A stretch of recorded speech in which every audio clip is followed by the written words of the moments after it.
But today is a call day. I'm banging telephone calls. I'm rolling telephone calls. Let's keep the streak going. We go to Louisiana. Trey in Louisiana. Trey, you did it. You made it in. What's going on, Trey? How are you? Fine. Thanks for the vine attempt. It's been a long road, brother. I've been listening to you for over 20 years. I've had your show with my cold, dead hands and more than once. But all that's over now, Jim. And now that the jungle's on TV, I'm noticing an aspect of your show that I really never thought about. That's your minions behind the glass. Now, we see the minions daily in their natural habitat. And we all know, getting off the bus, that bad callers are the hot knife and the sparrows are butter.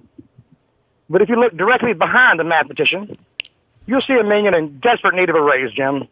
I've seen him on more than one occasion sporting that red cafeteria cup. And you know he nabbed it from Luby's or some other cafeteria. Probably has a whole collection at home. And then there's a squatter.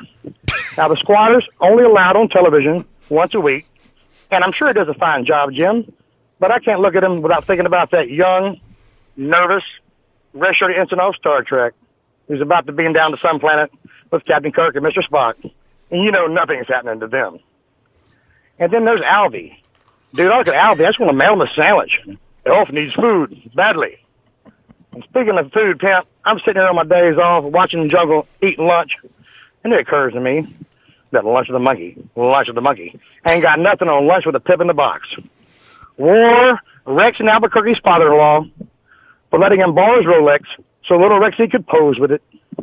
And unwar any lazy, sneaky, big government-loving, malnourished, frail little Canadians of even thinking themselves worthy of handing Rich Ackerman a snot rag.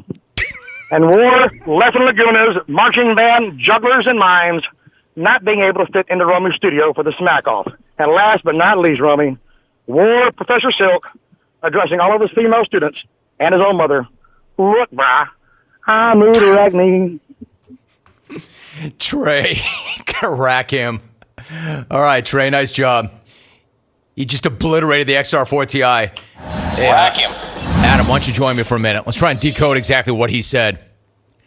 That was Louisianan for, if I'm not mistaken, he took a run at James Kelly, the squatter. Called him the squatter that shows up once a week and equated his forehead to something you would see on Star Trek. So I was going to say, that was forehead smack, right? Forehead smack on James Kelly, who's not even here right now and is only here once a week and hasn't been here in 2 weeks. So he's been sitting on that one. All right, so he's sitting on that. Alvin was the elf, right? He needs something to eat? He's a malnourished orphan, according to Trey. Okay, and Keith is poor. Because he uses a cafeteria cup, which has been on TV multiple times. It's a red cup from a restaurant that you would see. It's the Coca-Cola logo's all washed out. And he's got a matching set, apparently. What about you and Dallas? Did you guys not take any fire? Dallas was spared, and something about I'm the knife to the bad caller's butter. I didn't understand that, but I liked it. It was poetic. All right, so Trey in Louisiana, we finally let him in. Probably should have let him in sooner. That was a good call. All right, it's a good call day. Hawk's one of the minions on the other side of the glass, so I want him to help me decode that call. Good job, Trey. Well done. We got ourselves a little call day here, don't we?